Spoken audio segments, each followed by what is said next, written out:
Bonjour, bonsoir, bienvenue sur la chaîne de l'immigration et de l'entrepreneuriat. Aujourd'hui, il sera question de parler de réussite, comment réussir son projet d'immigration. Et puis, les 5 habitudes que je vais vous citer dans cette vidéo vont aussi dans le sens de s'appliquer dans votre vie de manière générale. Il ne suffit pas juste de parler d'immigration, mais je veux dire, si vous appliquez ces 5 habitudes, vous pourrez passer à travers de nombreux obstacles dans votre vie, parce que ça s'applique aussi de manière générale à tous les compartiments de votre vie.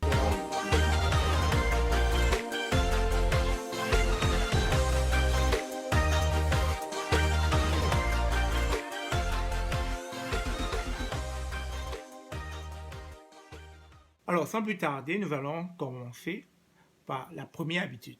La première habitude à adopter, c'est avoir confiance en soi.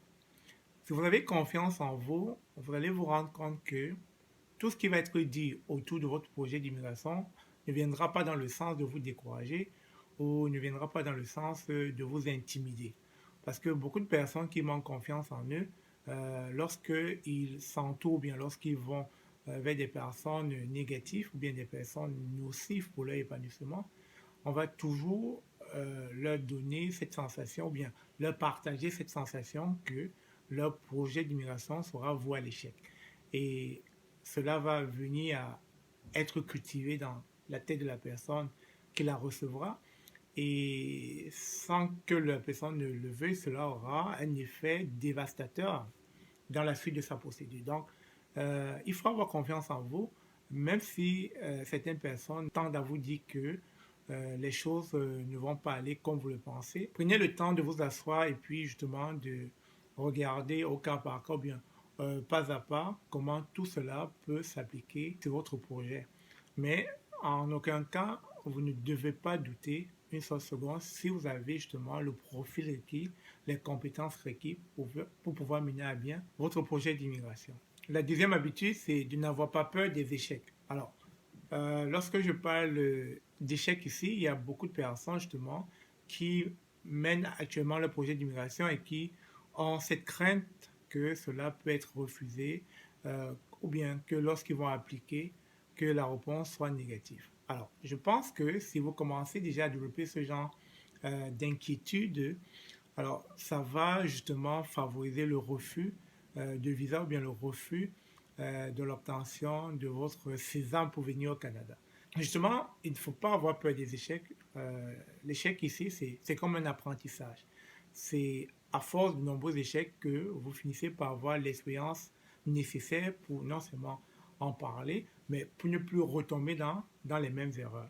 Et donc, c'est quelqu'un qui a eu à faire son projet d'immigration, peut-être pour études, et qui a eu un refus de visa pour la toute première fois. La deuxième fois, il saura s'y prendre. Il saura exactement où et comment le faire et justement quels sont les mots, les éléments nécessaires pour pouvoir appuyer son projet d'immigration. Alors, je pense qu'il va falloir que les gens arrêtent d'avoir peur, que les gens cessent d'être dans l'inquiétude. Je sais qu'il y a des moyens financiers qui sont mis en jeu, etc. Mais il va falloir rester, comme on avait dit, zen. Il va falloir être convaincu que votre projet d'immigration va aboutir. La troisième habitude à adopter, c'est de travailler dur. Vous savez, beaucoup de personnes veulent immigrer, mais ne font rien pour cela. Déjà, je le dis tout le temps, il va falloir planifier et vous projeter sur du long terme. Donc, un projet d'immigration, ça se prépare. Et étant donné que vous voyez la vidéo en ce moment, on est en 2021, imaginez que vous allez immigrer dans 2 ou 3 ans. Alors, il va falloir le préparer dès maintenant.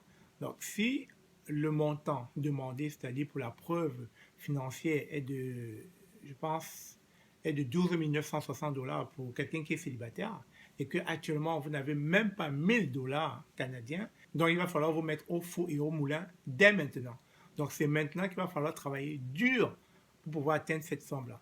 Et comme un point d'immigration, c'est une projection, je suis convaincu que vous pourriez atteindre cette somme. Et ce n'est pas uniquement autour de l'argent, il y a d'autres facteurs. Peut-être il va falloir avoir une année d'expérience pour le programme de travailleur qualifié, ou encore se perfectionner au niveau des tests de langue. Par exemple, si vous n'êtes pas encore très bilingue, vous pouvez déjà commencer à faire des cours en langue anglaise pour pouvoir améliorer votre côté linguistique. Et aussi pour ceux qui n'ont pas de gros diplômes, vous pouvez carrément rentrer à l'école sachant que vous allez immigrer dans 2 ou 3 ans, vous pouvez rentrer à l'école dès maintenant pour pouvoir préparer, je ne sais pas, un diplôme qui pourra venir à booster vos points dans le programme que vous aurez choisi. La 4e habitude, ignorer les haineux. Vous savez, dans la vie, de manière générale, il faut bel et bien le bon et le mal pour faire un tout. Et que vous voulez ou pas, vous aurez toujours des personnes qui vous détestent. Que vous voulez ou pas, vous aurez toujours des personnes qui ne sont pas contentes pour vous.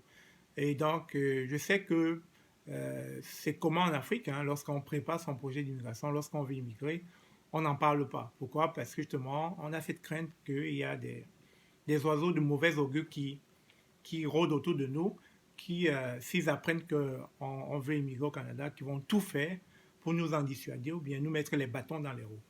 Donc, si vous êtes confiant, assez confiant, il faut ignorer les haineux. Il va falloir les mettre à l'écart de votre vie. C'est-à-dire, si vous savez que vous avez parmi vos amis des gens qui voilà, ne sont pas contents de vos espoirs, de votre réussite, il va falloir les écarter, il va falloir les balayer de votre répertoire. Ensuite, pour finir, la 5e habitude, c'est la gratitude. Très souvent, on oublie ce point, et c'est un point très important. Souvent, il y a des personnes qui nous rendent service, il y a des personnes qui nous reviennent avec des informations pertinentes. Il y a des personnes justement qui prennent de leur temps pour pouvoir nous expliquer certaines choses. Peut-être comme dans l'immigration, des personnes qui vous donnent de leur temps pour vous expliquer comment mener à bien votre procédure d'immigration, ou quand vous êtes dans des groupes, ou bien quand vous allez sur des chaînes YouTube de certains créateurs de contenu, ils vous donnent de l'information. Et quelques années plus tard, cela aboutit, vous vous retrouvez au Canada, mais vous manquez de délicatesse. Vous manquez de dire à ces personnes que merci, vous avez bel et bien immigré et que c'était grâce à lui parce que vous suiviez cette personne au quotidien et c'est grâce à cette personne que vous vous êtes retrouvé au Canada. Donc, n'oubliez pas de tout le temps remercier, de tout le temps revenir auprès de ceux-là, de ces personnes-là qui vous ont motivé, qui vous ont permis justement d'aboutir dans vos projets. Revenez tout le temps leur dire merci parce que ce simple merci que vous dites là peut faire la différence dans la vie de quelqu'un. Donc n'oubliez pas, ce sont des conseils là que je voulais partager avec vous. Comme je l'ai dit, ça peut vous aider dans vos procédures d'immigration, mais aussi ce sont des conseils que vous pouvez appliquer de manière générale dans votre vie. Sur ce, merci d'avoir encore suivi la vidéo. N'oubliez pas de liker, de partager et surtout de vous abonner sur la chaîne Immigration et Entrepreneuriat. À très bientôt. Au revoir.